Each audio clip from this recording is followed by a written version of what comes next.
So I had to switch up my settings again. I find like every time Call of Duty comes out with an update, it breaks something and it's getting quite annoying. I wasn't originally going to share these settings with you guys because a lot of people are always like, dude, you make too many settings videos and stuff. But if you guys are like me and your settings always get switched up and stuff, you're going to want to change something because like it just doesn't work at the end of the day. Now, basically, I did change a few things. Audio, not really. Graphics, not really.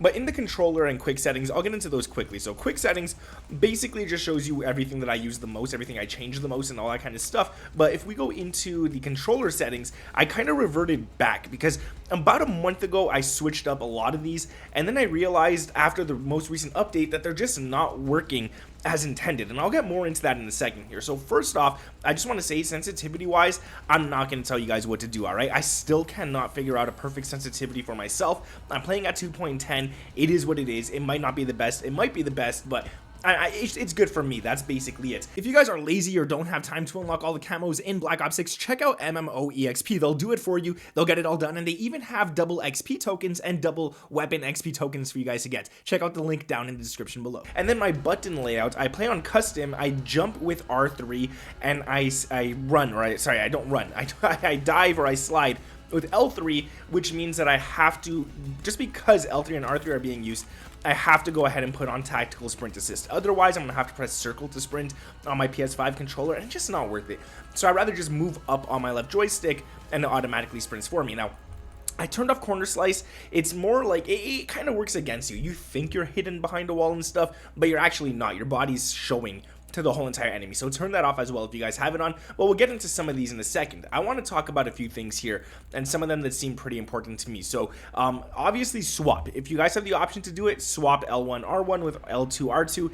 I just like it better if you're on a PlayStation controller. It's just a lot more comfortable. It might take some time to get used to, but I just like it better. The triggers are smaller, everything's just easier. You just tap it and it pretty much activates in game. The controller vibration, I turn this off as well. You guys want to turn this off? It's going to feel super awkward for the first few games, the first few days that you play with it off, and especially if you only play like 30 minutes a day or so. It's probably gonna feel weird for a week, but turn it off until you get used to it, and you guys are gonna see you're gonna play so much better. Your accuracy is gonna be a lot better as well because your thumb's not gonna be vibrating the whole time. It's gonna be easier to control your shots, so just do that for sure. And then trigger effect, we obviously got it off. Now dead zones, I kind of reverted back. All right, so my right stick minimum for the past month I was playing at 10 or 15, which is really high. It really is. But you don't want to play all the way at 0 either, because then any little movement you do, even if you move it just a millimeter, it's going to kind of counteract against the aim assist. It's not going to work the way it should be. Then you're going to be fighting aim assist rather than trying to stay on target. So I would always recommend sticking around 5. I did for the longest time recommend 10. I'm going to say since the last update,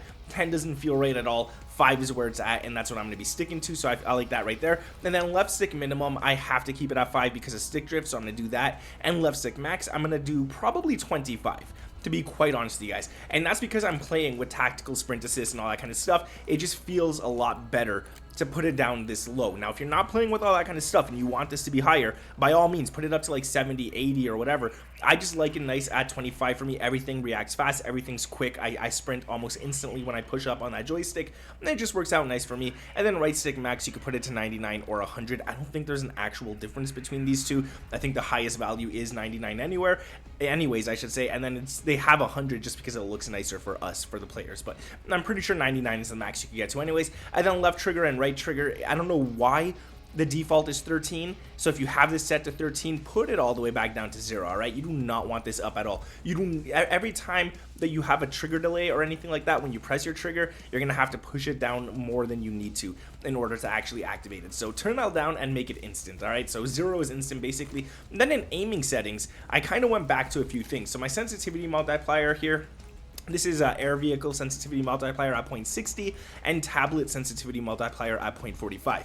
This is when you're like using a gunship or whatever they're called. I always forget. Whenever you're in something like that, you're gonna put it down lower so you can hit players a lot easier. And then tablet is like when you're controlling a Hellstorm missile or anything that involves the tablet. It's just a lot easier to control that as well when this is lower. And then my ADS sensitivity multiplier when in focus I have it at 0.90. This is if like you're using a sniper or a dot sight that you could actually focus on an AR and stuff, where you could just hold down your breath and all that kind of stuff. So 0.90 seems to be really nice. You know, it already puts it down anyways because you're in focus, but it's just really good right there. And then aiming advanced settings, this is something where I kind of reverted back. All right, so I'm on gradual. I think gradual is the best. It's just so easy. Instant, it just kind of messes up sometimes. I don't like it. A lot of people say instant's the best.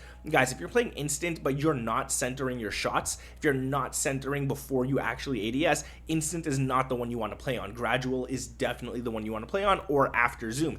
If you're able to center your crosshair on every single enemy before ADSing, then you're going to want to switch up to instant, all right? But unless you're like 100% accurate with that, gradual is going to be the best one for you. Now, I also went back to linear. Dynamic is really nice as well. Standard's pretty cool too, but I went back to linear and I put it to 0.70, which is kind of closer to standard. So it's kind of like almost in the middle of linear and standard right there. That's what I'm playing on with the 0.70. You could go lower, but the lower you go, the lower it actually goes towards standard. So I'm just going to leave it at 0.70. It seems to be doing really nice for me right now. And then custom sensitivity per zoom, I actually went lower for this one on the low zoom only to 0.85. And the reason I only put the low zoom is because I'm not really sniping or anything at the moment. I don't really need to put any of these up. So I'm going to keep my low zoom down at around 0.85. It just feels nicer, but I will say if you're the type that you get into a lot of close range gunfights rather than long range, you might want to put it up to 0.90 or 0.95 just because people sliding and stuff, it's going to be hard to track them. I get into a lot of mid-range engagements, so 0.85 for me seems to be the best option. I'm going to do that for sure.